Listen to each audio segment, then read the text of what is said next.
Diga seu nome. Você tá tentando conduzir uma entrevista? Sim. Tá tudo bem? Claro, tô dentro. Que tal Tony? Tony? Seu nome é Tony? Eu acredito que uma pessoa tem o direito de ser chamada do jeito que ela quiser ser chamada. Muito bem, então. É Tony. Na verdade, eu mudei de ideia. Que tal Richard? Tudo bem pra mim? Então é Richard. Qual é a sua próxima pergunta? Por que você ameaça membros da fundação? Ameaçar? Quem está fazendo ameaças?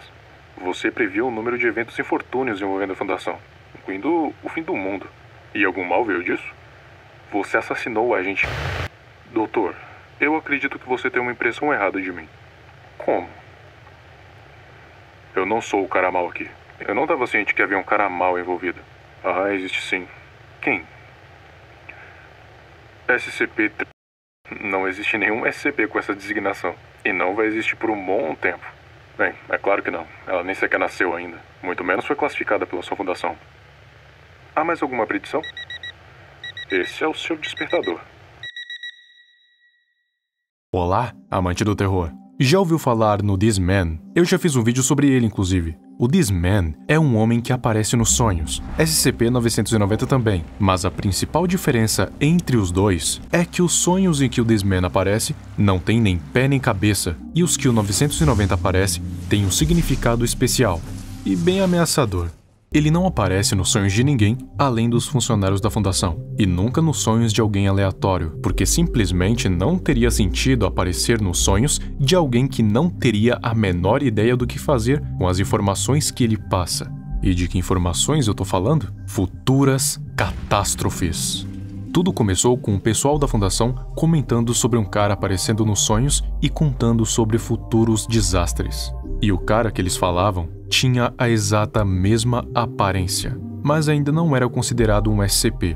Afinal, podia ser só uma estranha coincidência. Não dá pra ficar considerando tudo como SCP, senão o vulto que aparece no seu quarto seria um SCP. Mas isso mudou quando o evento 990 dígito 7 aconteceu. Um dos funcionários não tinha aparecido no posto na hora certa, isso porque ele ainda estava dormindo. Mas era estranho porque já tinha 18 horas que ele estava dormindo, sendo que o normal seria de 7 a 9 horas. Levaram ele para a ala médica e ele só foi acordar depois de 40 horas, quase 2 dias seguidos dormindo. 40 horas depois, ele acordou agitado e correndo pela sala, gritando coisas sem sentido sobre um suposto fim do mundo. E mesmo depois de ser sedado, as funções corporais ainda continuavam aceleradas, tamanho medo. Um tempo depois que ele tinha se acalmado, ele disse o que ele viu. Ele viu um homem que batia exatamente com a descrição. Só que dessa vez, ele ficou tanto tempo dormindo porque o homem tinha mostrado algo que o deixou apavorado. Ele viu inúmeros mísseis nucleares caindo na Europa Central e no leste da Ásia. Esse evento resultou no extermínio de 98% da humanidade e de provavelmente outras espécies, sem contar no colapso da sociedade. Realmente o fim do mundo. Na melhor das hipóteses, o fim do mundo humano. Por outro lado, foi bom o agente ter visto isso, porque agora a Fundação podia prevenir que esse evento acontecesse. Então, as FTMs foram até os locais que seriam o ponto de partida para o fim do mundo e impediram que acontecesse. Desde então, o Homem dos Sonhos foi dado como um SCP classe Keter. Os funcionários são livres para conversar com ele se sonharem e, de preferência, perguntar mais sobre quem ele é, de onde ele veio e, principalmente, como ele sabe sobre os eventos futuros. Porque tem um motivo para ele ser um classe Keter e não um Talmiel, já que ele ajuda a Fundação. Na verdade, tem 2 motivos. O primeiro é que ele não tem um corpo físico, não que a Fundação tenha descoberto.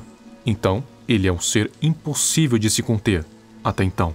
Mas isso não seria um problema, afinal a SCP-179 também é impossível de conter, mas ela é classe Talmiel. O negócio com o 990 é que ele é um mistério. A Fundação não sabe de absolutamente nada sobre ele. Quais são as suas intenções, por que ele aparece justamente para eles e, principalmente, não sabe como ele prevê desastres futuros. O que faz ele ser um Keter é a suspeita da Fundação de que é ele quem causa os desastres. Não é uma afirmação, mas é uma suspeita. Não dá para considerar um SCP desses como Talmiel. E outra, lembra da entrevista que ele disse que não era o cara mau, e sim uma SCP com um número de 10 dígitos, ou seja, uma SCP com um número superior a 1 bilhão? Então, ele disse que essa tal SCP que nem existe era o mal, mas ele não disse nada sobre ela. Não disse nada sobre a sua aparência, o porquê ela era má, o que ela iria fazer, absolutamente nada. Deixou totalmente em aberto. Convenhamos, se a intenção dele fosse mesmo ajudar, ele iria dar o máximo de informações possíveis, justamente para a Fundação se preparar para um possível combate contra algum mal. Esse homem esconde as suas reais intenções. Agora, se as intenções são boas ou não, não se sabe, mas o fato dele esconder é suspeito. Quanto à misteriosa SCP de 10 dígitos, não tem nem como saber que SCP seria essa. Não dá para nem ter um tipo de pista, não tem como ser uma das entidades cósmicas, porque ele disse em alto e bom som, ela nem sequer nasceu ainda. Então é algo que nem sequer existe ainda, e provavelmente não vai existir pelos próximos milhões de anos, se o mundo não acabar até lá. O único humano da atualidade que provavelmente vai ver esse SCP é o Dr. Bright. Mas por enquanto, todas as vezes que o SCP-990 profetizou alguma coisa, sempre aconteceu exatamente como ele disse. Por isso, sempre que ele diz alguma coisa, o pessoal da Fundação tende a ouvir. Porque se não tivesse ouvido, a raça humana e outras espécies terrestres teriam perecido há muito tempo.